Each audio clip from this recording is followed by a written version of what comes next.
Hey guys, so today I'll be showing you 3 warm-up drills you can do by yourself.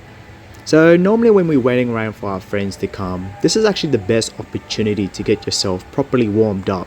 So before we start, I start by stretching, and stretching is actually the most important part to do any activities, right? Because stretching really helps loosen up those muscles, loosen up those joints, and get a bit of motion happening.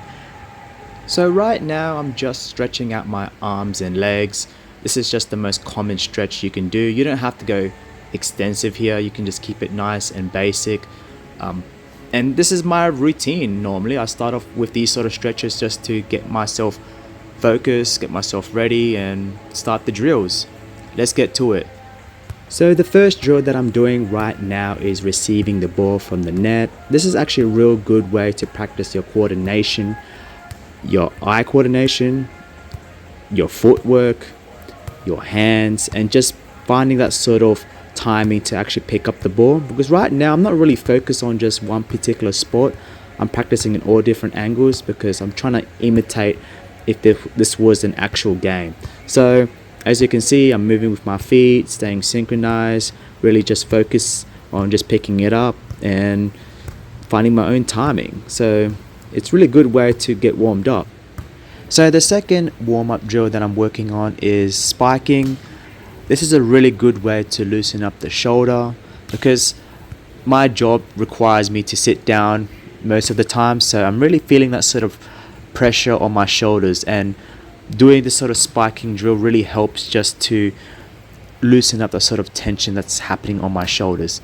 At the same time, I'm warming up my wrist as well, finding the right timing to hit the volleyball to the net or getting it over the net.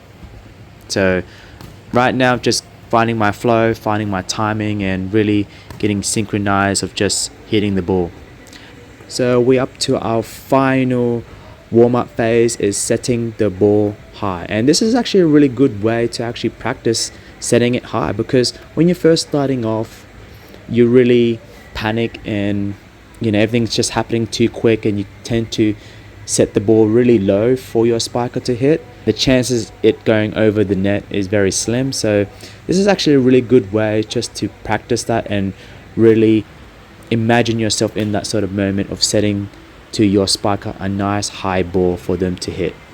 So those are my 3 warm-up drills that you can practice by yourself as you wait for your friends to come. And it doesn't have to be perfect at first. As long as you just drill this by yourself and get the hang of it, you'll nail it.